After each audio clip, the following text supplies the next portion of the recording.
Hello everyone, कैसे हो आप लोग। आप सभी का आज के वीडियो में बहुत बहुत स्वागत है। तो आज यहाँ पे आप देख सकते हैं कि जो आपका क्लास 8 बाल भारती का जो बुक है उसका यहाँ पे जो फोर्थ वाला चैप्टर क्या करेगा तू बता, इसका यहाँ पे जो एक कंप्लीट एक्सरसाइज है वो हम लोग लेके आ गए हैं। ओके, अगर आप इसके अंदर सबसे पहला वाला अगर क्वेश्चन देखते हो जहां पे आपको पूछा गया है कि सूचना के अनुसार कृतियां करो। ओके, यहाँ पे आपको सबसे पहले संजाल पूर्ण करने के लिए कहा है हम ऐसे बने, तो यहाँ पे हम क्या करते हैं, यहाँ पे एक नंबर दे देते हैं, या आपका 2 नंबर, या आपका 3 नंबर, और या आपका 4 नंबर। ओके, यहाँ पे आपको क्या करना है, ये जो आंसर दिए हैं यहाँ पे वो सारे के सारे आंसर आपको उस ब्रैकेट के अंदर बॉक्स के अंदर आपको लिखने हैं। ओके, तो यहाँ पे ये वाला क्वेश्चन आपने देखा।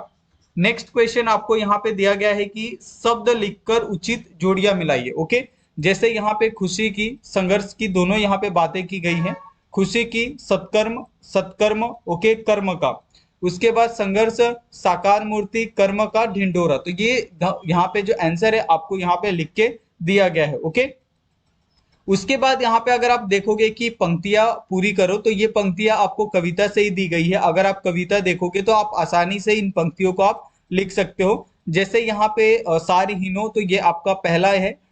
उसके बाद यहाँ पे चलता नहीं, तो ये आपका ये लास्ट वाला है। ओके, उसके बीच में आपको क्या करना है, ये जो सारी की सारी जो पंक्तियां है वो आपको यहाँ पे लिखनी है। ठीक है, उसके बाद यहाँ पे अगर आप नेक्स्ट क्वेश्चन देखते हो जहां पे आपको पूछा गया है कि संक्षेप में उत्तर लिखो, इंसान बनकर हमें इन बातों को अपनाना चाहिए। तो हमें किन बातों को अपनाना चाहिए, तो यहाँ पे हमने जो पॉइंट वाइज है वो सारी की सारी जो बातें हैं, 4 टोटल बातें हैं वो हमने लिखी है जो इंपॉर्टेंट लगती है। आपके हिसाब से आप इसका आंसर आप बढ़ा के लिख सकते हो, जो जो बातें आपको इंपॉर्टेंट लगती है इस कविता के माध्यम से वो सारी बातें आप यहाँ पे लिख सकते हो। ओके, उसके बाद यहाँ पे जो नेक्स्ट क्वेश्चन आपको पूछा गया है कि हमें प्यार से इन्हें जीतना है, तो हमें प्यार से किन किन्हें जीतना है और क्या क्या जीतना है। तो उसमें आपका हृदय है, विश्वास है और मन है। ओके, मैन नहीं मन है, तो आप इस चीज को करेक्ट कर लें।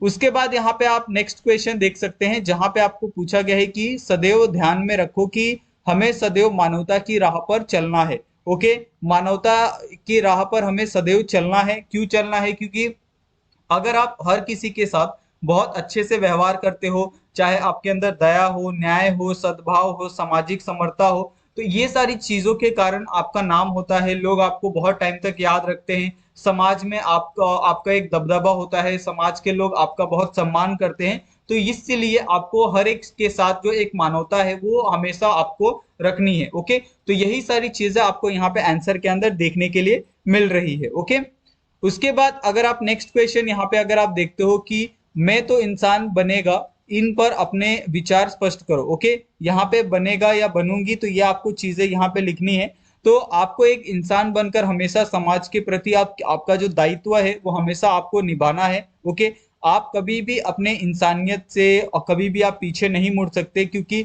आपको पता है कि अगर आप दूसरों का अगर बुरा करोगे तो आपके साथ लास्ट में जाके आपके साथ भी बुरा होना स्वाभाविक है। तो इसके लिए आपको हमेशा एक दूसरे का जो साथ है वो हमेशा देते रहना है। ओके, हमेशा अपने लिए ना सोचकर हमें कभी कभी दूसरों के लिए भी सोचना बहुत जरूरी होता है। तो वो सारी चीजें यहाँ पे आपको आंसर के अंदर देखने के लिए मिलने वाली है। ओके, उसके बाद यहाँ पे अगर आप नेक्स्ट क्वेश्चन देखते हो जहां पे आपको पूछा गया है कि मैं गणित की पुस्तक बोल रही हूँ, इस विषय पर निबंध लिखो। ओके, तो ये सारे निबंध आप देखोगे कि आपके एग्जाम के फाइनल में आपको आते हैं कि आपको निबंध लिखने के लिए कहा जाता है। ओके, तो ये सारी निबंध आप यहाँ से अगर आप देखते हो, थोड़ा सा प्रैक्टिस करते हो, तो आपको बहुत अच्छा एक आइडिया आ जाएगा कि अगर आपको गणित के ऊपर यहाँ पे पुस्तक के ऊपर पूछा हुआ निबंध आप यहाँ पे देख सकते हो, तो आप किसी भी सब्जेक्ट के ऊपर अगर ऐसी कभी अगर आपको ऐसा निबंध लिखने के लिए कहा जाए कि मैं ये कर सकता हूँ, मैं ये बोल रहा हूँ, यानी एक तरह से जो काल्पनात्मक ये होता है, निबंध होता है, आप किस तरीके से लिख सकते हो वो सारी चीजें यहाँ पे आपको दी गई है। तो ये सारी चीजें आप एक बार रीड कर लो, आप अपने किताब में आप लिख लो, कॉपी में लिख लो। ओके, उसके बाद आप इसको एक बार ध्यान में रख लो, तो ये आपके लिए बहुत लॉन्ग टर्म तक आपके लिए बहुत ज्यादा बेनिफिट होने वाली है। ओके, तो यहाँ पे आपको इसका आंसर बहुत अच्छे से समझ में आ गया होगा। उसके बाद यहाँ पे आपको नेक्स्ट जो क्वेश्चन आपको पूछा गया है कि रहीम के किन्हीं 4 नीतिपरक दोहों का भावार्थ लिखो। तो यहाँ पे हमने 4 ना बल्कि 3 ही लिखा है, तो आप उस चीज को आप कंप्लीट कर लेना। चौथा आप खुद से आप ढूंढिए और उसका जो अर्थ है वो आप लिखिए। ओके, तो सबसे पहला यहाँ पे आपको देखिए कि रहीमन धागा प्रेम का मत तोड़ो चटकाए, टूटे से फिर ना जुड़े झूठे गाढ़ पड़ जाए। ओके, यानी अगर आप किसी चीज का, अगर आप किसी का एक बार अगर आप विश्वास खो देते हो, तो आप कितना भी उसके प्रति आप प्रयास करो, लेकिन उसके मन में आपके लिए एक जो खटास है, जो एक आपके मन में, उसके मन में जो आपके लिए एक जो पहले वाली जो फीलिंग थी, अभी वाली जो फीलिंग है, वो आप उस चीज को आप चेंज नहीं कर सकते। ओके, तो ये सारी चीजें आपको समझनी होगी। ठीक है, उसके बाद सेकंड वाला है कि बिनु पुष्प के फूल फले, फूल के बिनु फल, सकल फूलों सकल सुखों के हेतु, बिनु राम भले कैसे सहे। ओके, तो आपको पता है कि बिना पेड़ के फल नहीं लग सकते, उसी रूप से अगर आप बिना भगवान की शक्ति के आप कोई भी अगर आप काम करना चाहते हो, तो वो आपको अच्छे से नहीं हो पाएगा। इसके लिए आपको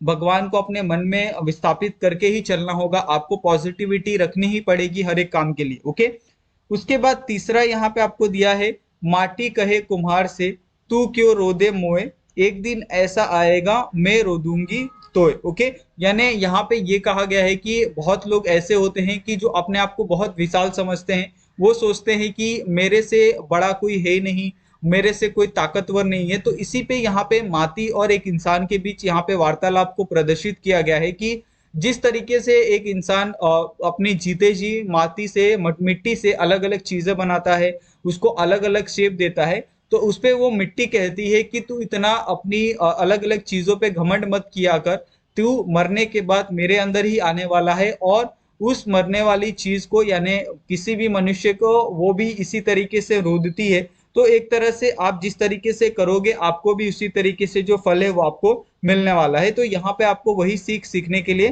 कहा गई है कि आप बिना समर्पण उदारता के आप सफलता प्राप्त नहीं कर सकते।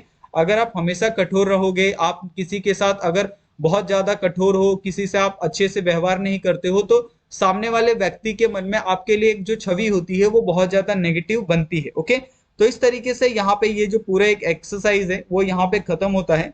अगर आपको इसके अंदर कुछ डाउट लगा होगा, कुछ पूछना होगा, तो आप लोग हमें कमेंट करके पूछ सकते हैं।